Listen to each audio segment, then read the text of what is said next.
Alrighty. So I guess I'll just a brief introduction on like your Yep. history, how you started in law, I guess. Yeah. Okay. So my name is Chloe Kopilovic, and I am an associate director with FC Lawyers. I've been here for my whole career. So I actually started here halfway through my degree, Okay. and I started as a paralegal or a trainee solicitor. So, sort of Yeah. very, very basic administrative work in the office, Mhm. and basically just developed from there. And now I run our wills and estates team. So nice. we have a team of 3 people, and we practice in all things wills and estates. So we've got the estate litigation, which is obviously all the contesting of wills and disputes in estates, to the administration, Yep. which is the administration of deceased estates, transfer of property, selling of assets, calling things in, holding things for beneficiaries. And then we've got the estate planning, which is all of the preparation of wills, a lot of asset protection type work, trusts, companies. So it's quite wide ranging, touches in super, property. Yeah, so that's primarily my role now. Yep. So I guess where did you start in law? Did you go one of those people that go straight from high school, or did you have a bit of a break, or you just stumbled across a job and then just went with it, or how did it all commence? No, interesting journey for me. So I actually wanted to be a doctor before I wanted to be a lawyer. Yep. And started on that path with a preclinical degree. So I was hell bent on being a doctor. Yep. I got two years in and then I realised that that medicine wasn't for me. Okay. Yep. And lo and behold, my parents had been telling me since I was, very young that I would be well suited for law.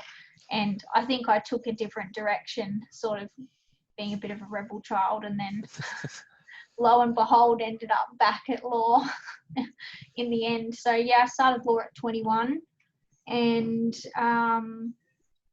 just basically started studying over in WA. Yep. And then moved to Queensland in 2011, and my parents at that point had actually just bought a house, a deceased estate, believe it or not. Yeah. And my mum started cleaning it. She's like cleaning walls and cupboards and all that sort of jazz. And I said to her, I think it's about time I get a job. So because I didn't want to clean. Yeah. And then I started working at this firm. So it's been an interesting journey, a few twists and turns, but I think I was always destined to be here in the end. Yeah. So did you do any legal studies or anything at school, or it just wasn't your thing back then, or? No, not at all. Just straight doctor. Straight. Yeah, I had a bit of a break after high school. Okay. So I think I had around 2 years where I sort of just, sorted myself out. I think a lot of people, some kids do know what they want to do when they leave school. They're sort of, they've got it in their mind right from the beginning. But I never did. I had no idea what I wanted to do. Yeah, I'm definitely the same with that. Yeah, exactly. Yeah. Like I never saw my life ahead 5 years at that point in time. So it was. No, I never expected to be here. So it was, roughly 2 years. You took the break, then you went into the doctorate, another 2 years. And was it straight back into studying after you didn't want to do medicine, or did you take another break just to try? Yeah, no, straight back in. So I think all up I did about 2 and a bit years of preclinical, and then jumped over into law, and basically just did a straight law degree. So my flip over I didn't receive any good standing when I flipped over into from obviously from preclinical to law, but my tertiary sort of ranking wasn't too bad. So I went straight in and basically just did full-time uni, and then started working about halfway through the degree, and did full-time work, so Monday to Friday, as well as full-time uni. So I would do 4 subjects per semester. So that was about 2 and a bit years that I did that. Yeah, so not a lot of sleep. Yeah, I was gonna say, how do you go with time planning all that? Yeah, no, it didn't go very well. No, listen, I think I look back now and wonder how I did it.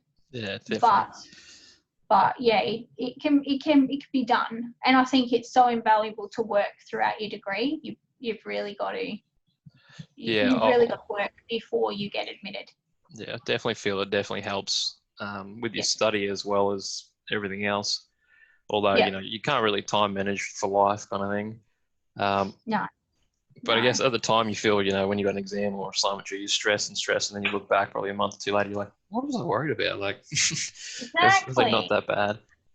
Yeah, but in the moment, it's definitely stressful. Yeah, definitely. What other, I guess, issues you may have faced during uni? Was it just the time with work and study as well, or was there other issues or anything you faced during that time, or was it pretty straightforward? Listen, I don't think it's ever straightforward in law. I think the biggest things I could comment on is when you start working during your law degree, which I think a lot of people do these days, there are some really clear intervals throughout your time that you've got to make some really big jumps. So, the first jump is basically getting the job and getting the experience. Mm-hmm. I think the next jump came for me when there was the expectation to start thinking like a lawyer and not like a paralegal. And that probably came around the time that I graduated from uni and then started in that the postgraduate, the diploma for College of Law. I'm not sure if, so, and I mean, and to my benefit, I had some really strict, well, not strict, but my teachers and my mentors were quite, that they didn't put you under any illusions. Like they really sort of put you out there and made sure that you understood that it was up to you to start developing that thinking. So this is at work or outside absolutely. of work? Yeah. So absolutely. Yeah. That's cool. And then I think the next jump, like the next challenge in the law degree, is obviously you get admitted, you start thinking like a lawyer, and then the next challenge is picking an area. Definitely, yeah. And I think that's a real task in itself, because you just, how are you to pick an area? But I say that I've gotten used to the concept that I think picking an area of law is like buying a house. The house picks you, you don't pick the house. So I think you organically start to fall into an area. So it was, I'm guessing, when you first started, was wills and estates something you wanted to do, or was it just, as you said, something you fell into? Or I guess what was your first choice would have been? Yeah, another interesting story. So no, I did not want to practice in wills and estates, and I was really clear on that from the beginning. My family had been through an estate litigation matter, and that I had seen how that impacted on my family, the dynamics, the relationship. So I saw what it did behind closed doors, and I could think of nothing worse. I didn't feel that was the right area for me. Mm-hmm. I was very focused on doing corporate and commercial law. So I came into the area, and I had said to my supervisor and my mentor, I don't want to do wills and estates. I want to do commercial law. And he looks at me and he's like, all right, well, give me all your wills and estates files, and then you can do all the estate plan, the commercial files. But I had really good wills and estates files at that point. So I wasn't too happy with him taking them off me. So when he took them back, I think that's when I sort of started to realize those were the files that I actually enjoyed. Yeah. And then being left with the corporate and commercial files, I could think of nothing worse, to be honest. And I think I lasted maybe about a year and a half before I was put in a position to sort of make some decisions in relation to my work and where I was going, and with the firm and everything, and that's when the wills and estates solicitor role came up for someone to step into that role, and I made the choice to give it a go, and that was about 2 years after my admission, and I'm still here, and I've gone and done a master's now. So just a master's of law, or a master's of applied law, majoring in wills and estates. Yeah. Oh, okay. So yeah. How did you go I going never back for a picked this master's? area. Hey. So how'd it go going back for a master's? Well, you reckon it's worth it, or? Oh, 100%. Like, I think if you are, if you found an area of law that you love and that you know you want to do, and I think you'll know when that happens. Like, I think you know within yourself whether you've found the right area. Okay. And doing a master's just refines your skills. Yeah. And it's the degree I did through College of Law, which was the applied law, it's so practical. So it actually gave me hands-on skills that I can actually use. Like, it's dealing with real life situations, court forms, advices, case material. So it's very much an on-the-job master's degree. So yes, I would definitely recommend anyone who has picked their practice area, and if they want to refine their skills, yes, definitely do it. Beautiful. Now you speak about one of your leaps is, you got to start thinking like a solicitor. How do you make that transition from going just, I guess, as a paralegal or a law clerk under someone, and then to having to make decisions, or go from that to having to give advice and go, oh, Jesus, I've actually got to make decisions now, How do you make that transition kind of thing? Oh,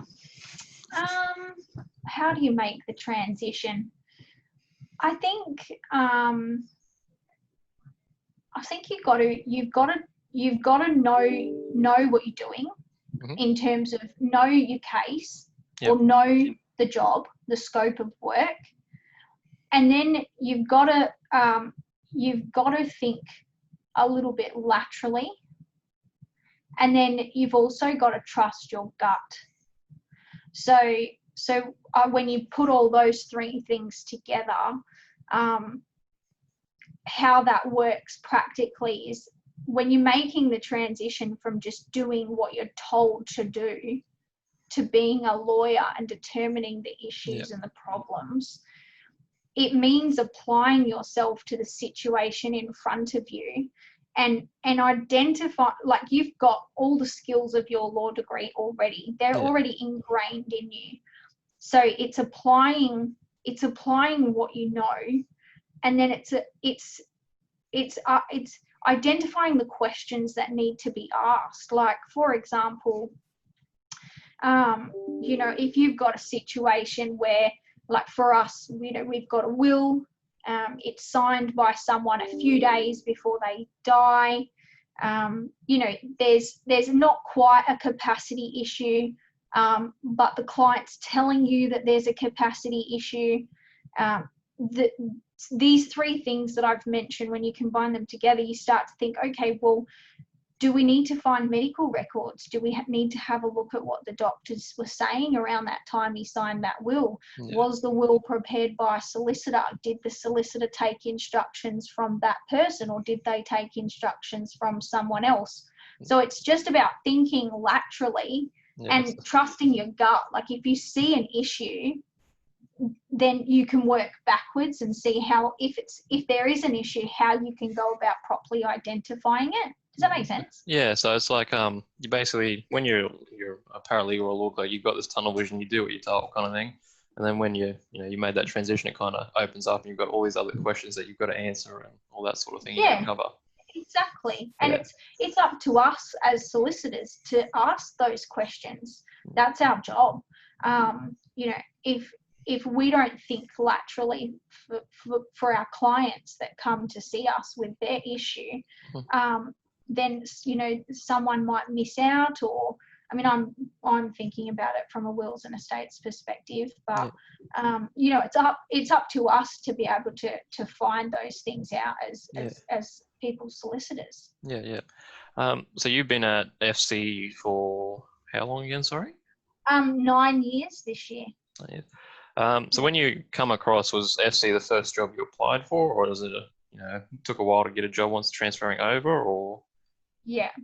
So I started looking for a job, and it was sort of just before the time where there were a lot of law graduates in the market.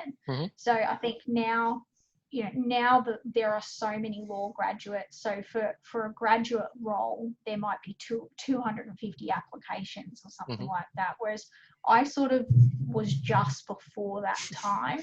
So I got a job in 2011. Yeah. So yes, FC Lawyers was definitely one of the firms. So I applied for a few different firms on the Sunshine Coast that I had gone through and had a look at. Yep. And I liked FC Lawyers because I was new to the Sunshine Coast at that time and I didn't have any friends. So I looked for a firm that had particular community engagement. Okay. And FC Lawyers, on face value, was very community oriented and had a strong community engagement. And it was for that reason that I was particularly drawn to Ferguson Cannon, as it was back then. And yeah, I put my application in and I was interviewed probably about 4 times from memory. So obviously there was a fair amount of people for the role, and then I was lucky enough to get the job, and I've been here ever since. All right. Well, I don't really have much else to ask. I guess what would your advice be to someone who's interested in taking up a legal career or studying? Yep. Change your job. Don't go back. No, that's a joke. I would say a couple of things. Get a job. Just get a job straight away. Yep. And also pick an area and refine your skills in the area. Okay. I think we're past a time that you can be a very general lawyer. Yeah. I think that people are educated these days, and people really know, with the internet, people know what they're looking for, and they zone in on areas of law, and then they look for people with skills in that area. So I think moving forward, I think the best thing is to pick an area and refine your skills in that area so that you can offer a comprehensive service. Yeah, beautiful. All righty, well, that's all I have. Thank you for your time and joining me on this. Well, it was nice to meet you.